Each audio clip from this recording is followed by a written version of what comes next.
নবম দশম শ্রেণীর সকল শিক্ষার্থীবৃন্দ, ইনস্টিটিউট অফ বেসিক ম্যাথসের পক্ষ থেকে সকলকে স্বাগত। আজ আমি তোমাদের গণিতের 3.5 অনুশীলনীর 14, 15, 16 নম্বর পর্যন্ত অঙ্কগুলো করে দেওয়া ছিল। এর পরবর্তী অংশ থেকে আজকে আমি তোমাদের সমাধান করে দিব। এরই ধারাবাহিকতায় দেখো 17 নম্বর অঙ্কটি এখানে কি বলা আছে। 17 নম্বরে বলা আছে, বনভোজনে যাওয়ার জন্য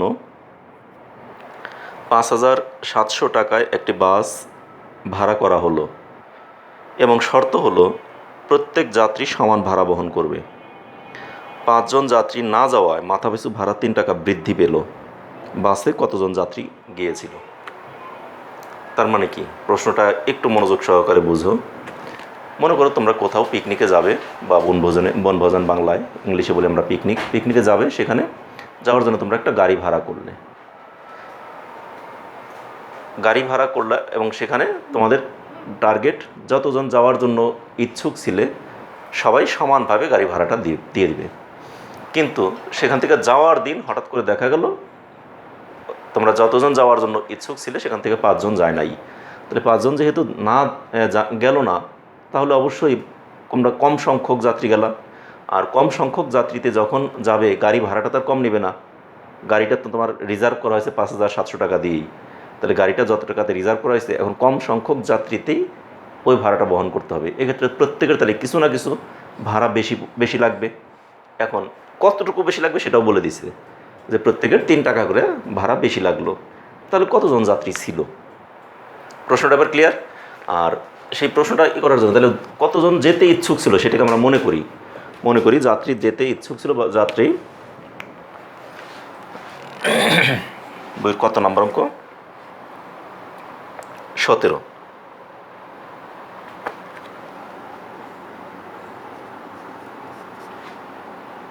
মনে করি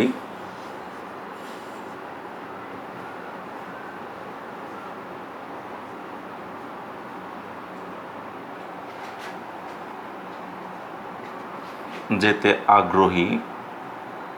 আগ্রহী বা ইচ্ছুক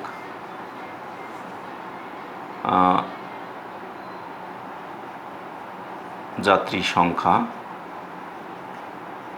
x জন। মনে করি বনভোজনে যেতে তোমরা আগ্রহী ছিল মোট কতজন? x জন যাত্রী। সুতরাং তাদের আগে না লিখে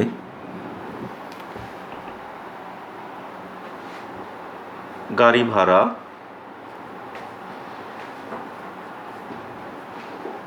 5,700 টাকা হলে প্রত্যেক যাত্রী বহন করবে কত? 5,700 ডিভাইডেড বাই x টাকা। এই তো স্বাভাবিকভাবেই যদি আমি 100 টাকা দিয়ে একটা কিছু কিনি, সেটা আমরা 5 জনে ভাগ করে দিব। তাহলে 5 দিয়ে ভাগ করব। 10 জনে ওই 100 টাকার জিনিসটা খাবো, তাহলে 10 দ্বারা ভাগ করব। 20 জনে ওই জিনিসটা খাবো, তাহলে 20 দ্বারা ভাগ করব। এই তো, তাহলে এখানে কতজন? 20 জন, x জন ছিল। কত টাকার ভাড়া? 5,700 টাকা। 5,700 টাকা, হ্যাঁ। তাহলে 5,700কে আমরা x দ্বারা ভাগ করলাম। কিন্তু 5 জন যাত্রী, আমি এখানে আরেকটা কাজ করি, আমি প্রত্যেকটা বাংলায় লিখছি, কিন্তু আসলে বাংলায় হবে না, হলে 5-7, ঠিক আছে? আমাদের বীজগণিত তো 5-7, তাহলে এখানে 5 জন। এখানে আমরা ওই একই কাজ করবো, 5-7 লিখব।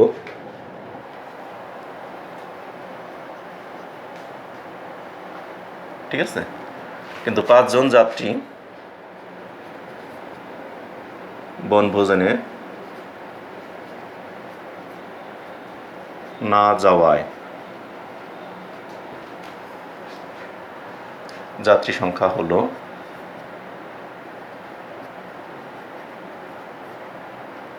কত? x - 5 জন। যাত্রী সংখ্যা কতজন হলো? তাহলে x - 5 জন। তখন জন প্রতি ভাড়া হলো কত? 5,700 টাকা। তো আর কমে নাই, কিন্তু x-5 টাকা। এখন প্রশ্ন মতে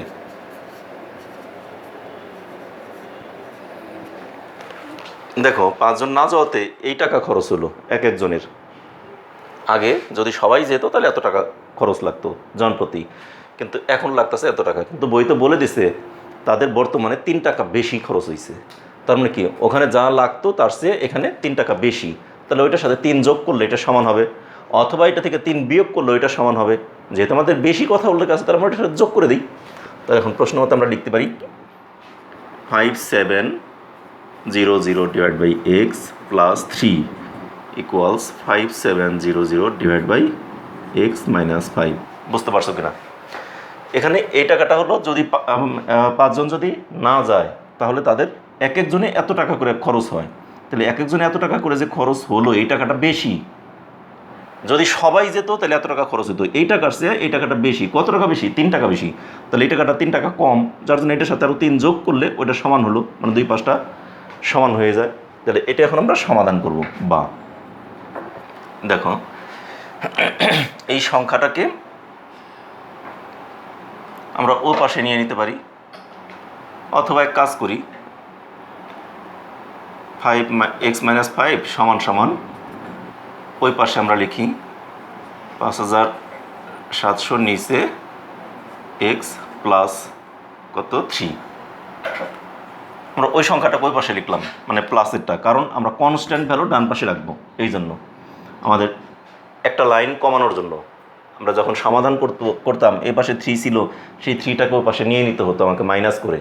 তাহলে হয়ে যেত এই পাশে প্লাস ছিল, পাশে গিয়ে মাইনাস হয়ে যেত।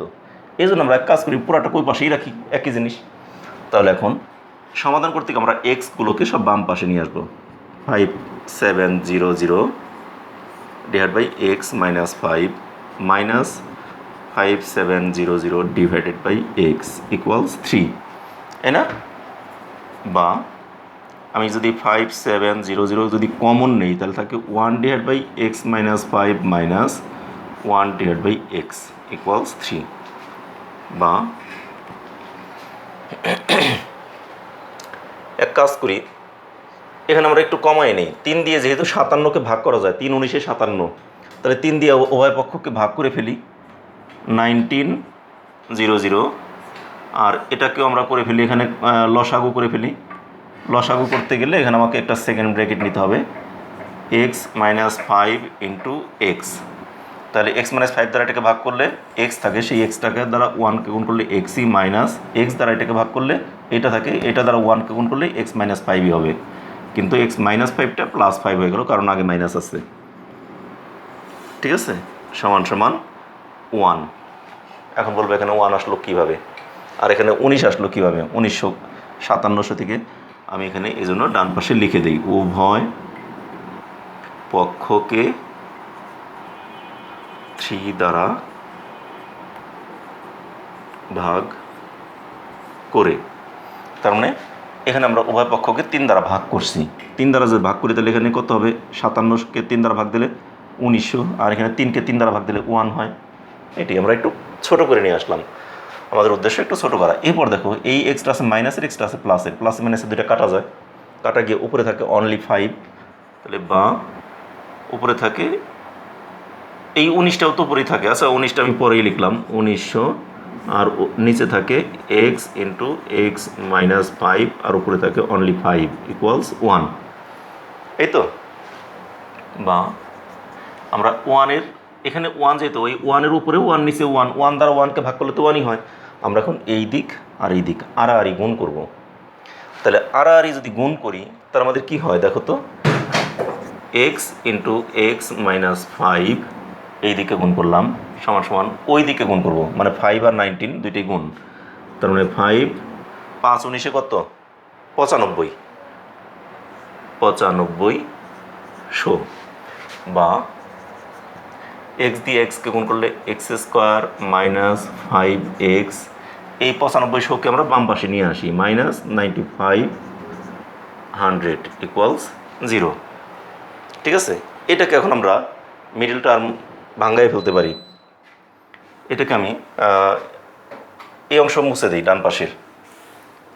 তোমরা তো আশা করি অবশ্যই লিখে ফেলেছো। তাহলে এখানে আমি নিয়ে আসি, এটার নিচে না লিখে আমি উপরে লিখলাম। এখন x square minus 5x minus 9500।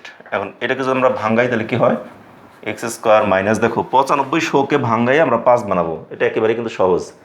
100 গুণন 95, তাহলে কি 9500 হয় না? আর সেই 100 থেকে 95 বিয়োগ করলে তোমাদের 5 পাওয়া যাবে। তাহলে x square minus 100x plus 95x minus 9500 equals 0, বা x কমন নিলে x মাইনাস 100 প্লাস 95 কমন নিলে x মাইনাস 100 ইকুয়ালস 0, বা x minus 100 x plus 95 equals 0, x minus 100 equals 0, অথবা x প্লাস 95 ইকুয়ালস 0। এখন এই দুটো কীভাবে হলো, আগের অংশগুলো আমি বুঝালাম না, কারণ এগুলি বাড়বে। এইটা আর এটা দুইটা রাশির গুণফল যদি শূন্য হয় তাহলে প্রত্যেকটা রাশি শূন্য হয়। যেমন মনে করো যদি আমাদের থাকে এক্স ওয়াই সমান সমান যদি শূন্য হয়, এক্স ওয়াই সমান যদি শূন্য হয়, তাহলে এক্স সমান কত হবে? এক্স সমান সমান 0 ডিভাইডেড বাই ওয়াই না, এক্স ওয়াই দুটি গুণ আকারে, তাহলে ওয়াইটা নিচে চলে আসবে, আর শূন্যকে ওয়াই দ্বারা ভাগ করলে তো সেই শূন্যই হয়। একইভাবে দেখো এখান থেকে যদি আমরা ওয়াই বের করি, ওয়াই সমান কত হবে? 0, এই এক্সটা গুণাকার আছে, এক্সটা নিচে চলে আসবে না, নিচে এক্স, শূন্যকে এক্স দ্বারা ভাগ করলে তো শূন্যই হবে। অর্থাৎ দুইটি রাশির গুণফল যদি শূন্য হয় তাহলে তাদের প্রত্যেকটা রাশি মানই শূন্য হয়। তাহলে সেইটাই যদি হয় তাহলে আমরা এই একটা রাশি দুইটা রাশির মাঝখানে গুণফল যদি শূন্য হয় তাহলে এই রাশি সমানও শূন্য, এই রাশি সমানও শূন্য, সেটা কি আমরা লিখলাম। বুঝতে পারছো এবার? আচ্ছা, লেখার পর এখন দেখো, বা এই 100 পাশে যদি নিয়ে নিই তাহলে এক্স সমান সমান 100 অথবা এক্স সমান সমান মাইনাস 95, এটা প্লাস 95 ছিল, হয়ে গেল না মাইনাস 95। আমাকে বের করতে বলছে কি, বনভোজনে যেতে আগ্রহী কতজন যাত্রী ছিল, কতজন বনভোজনে যেতে চেয়েছিল। আমি ধরে নিছি এক্স জন, কিন্তু সেই এক্সের মান পেলাম 100 অথবা 95 মাইনাস 95। এখন কোনো জনসংখ্যা কখনো ঋণাত্মক হতে পারে, মাইনাস হতে পারে না। জনসংখ্যা একজন হতে পারে, 2 জন 3 জন, অসংখ্য হতে পারে, অথবা শূন্যও হতে পারে, যে এই জায়গায় কোনো জনসংখ্যা নেই, শূন্য। কিন্তু ঋণাত্মক তো কোনো জনসংখ্যা হতে পারে না, জনসংখ্যা কখনোই ঋণাত্মক হতে পারে না, এখানে জন। এই জন্য এটাকে আমরা এখানে এই মাইনাস 95টা গ্রহণযোগ্য নয়। এখানে আমাদের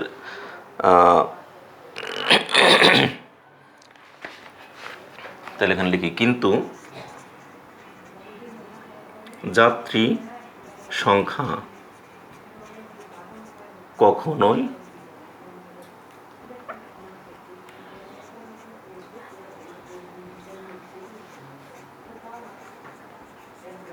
ঋণাত্মক হতে পারে না। সুতরাং x is not equals minus 95, অর্থাৎ x সমান সমান 100 গ্রহণযোগ্য। x সমান সমান 100 গ্রহণযোগ্য, এটা আমরা লিখে ফেললাম। ঠিক আছে, লেখার পর তাহলে আমাদের x এর মানটাই তো বের করতে বলছে। আমাকে কী বের করতে বলছে? বাসে কতজন যাত্রী গিয়েছিল। তাহলে আমরা তো এখানে বনভোজনে যেতে আগ্রহী ছিল 100 জন, মানে এক্স জন, কিন্তু কতজন গিয়েছিল সেটা বের করবো। তাহলে গিয়েছিল কয়জন? এক্স গিয়েছিল কতজন জন্য, এই যেখানে বের করলাম 5 জন যাত্রী বনভোজনে না যাওয়ায় যাত্রী সংখ্যা হলো x মাইনাস 5 জন, মানে বনভোজনে গিয়েছিল তাহলে কতজন? x মাইনাস 5 জন। তাহলে এখানে লিখি, সুতরাং বনভোজনে গিয়েছিল 100 মাইনাস 5 বা 95 জন যাত্রী। উত্তর 95 জন। শেষ। অঙ্কটা বুঝতে পারছো কিনা? আমরা এখান থেকে লিখবো, এই পর্যন্ত লিখে এই সোজা আসবো, এসে নিচে আমার জায়গা নাই, যার জন্য এখান থেকে আবার আমি চলে গেলাম কোথায়, ওইদিকে, ওখান থেকে এই পর্যন্ত। এটি হলো আমাদের অ্যান্সার। তাহলে আমাদের 17 নম্বর অঙ্কটা কিন্তু হয়ে গেল। অঙ্কটা একটু বড় হলেও অঙ্ক কিন্তু কঠিন না, একেবারেই সহজ। আমার মেইনলি সমীকরণটা নিয়ে আসা, সমীকরণটা নিয়ে আসতে পারলেই তখন সমাধান তোমাদের সহজ হয়ে যায়। তাহলে আমাদের এই যে প্রশ্ন মতে যে সমীকরণটা গঠন করলাম, এই সমীকরণ গঠন করার পর জাস্ট সমাধান, আর কিচ্ছু না। তাহলে একেবারেই সহজ অঙ্ক, তোমরা আশা করি বুঝতে পেরেছো। এভাবে আমি আজকে এই একটা অঙ্কই করালাম, আগামী ক্লাসে আবার চেষ্টা করব 2টি অঙ্ক সমাধান করে দেওয়ার জন্য। কারণ এখানে 18 এবং 19 দুইটি দেখো, একজন মাঝির স্রোতের প্রতিকূলে পি ঘন্টায় ডি কিলোমিটার, অর্থাৎ স্রোত, মাঝি এবং পানি, নৌকা, এগুলি নিয়ে দাঁড় টানা নিয়ে এই প্রশ্নটা। এবং 19 নম্বর অঙ্কেও মাঝি দাঁড় বেয়ে 15 কিলোমিটার যেতে পারে, মানে অর্থাৎ এই নদীর সাথে স্রোতের সাথে সম্পর্ক নিয়ে এবং মাঝির সাথে সম্পর্ক নিয়ে 2টি অঙ্ক আছে 18 এবং 19। এই জন্য এই দুইটিকে আমি 2 দিনে না করে একদিনেই সমাধান করে দেব। এরপরে দেখো আবার 20 এবং 21 এই দুইটি আছে চৌবাচ্চার অঙ্ক। তাহলে 20এও চৌবাচ্চার অঙ্ক, 21এও চৌবাচ্চার অঙ্ক, অতএব এই দুইটাকে আমি 2 দিনে না করে একদিনেই সমাধান করে দেবো। এরকম যেটা যেটার সাথে রিলেটেড সেইভাবে সেই অঙ্কগুলো আমি একদিনে সমাধান করে দেবো। তা ঠিক আছে, আজ এই পর্যন্তই। সে পর্যন্ত তোমরা সকলে, আগামী ক্লাসে তোমাদের সাথে আবার দেখা হবে। সে পর্যন্ত তোমরা সকলে ভালো থেকো, সুস্থ থেকো এবং নিরাপদে থেকো, আমাদের চ্যানেলের সাথেই থেকো। আর আমার ক্লাসগুলো যদি তোমাদের ভালো লেগে থাকে তাহলে অবশ্যই ক্লাস শেষে একটি করে লাইক দেবে। এবং যারা এখনও পর্যন্ত আমার এই চ্যানেলকে সাবস্ক্রাইব করেনি তারা অবশ্যই সাবস্ক্রাইব করবে। আর যারা অলরেডি সাবস্ক্রাইব করেছো তাদেরকে অসংখ্য ধন্যবাদ সকলকে।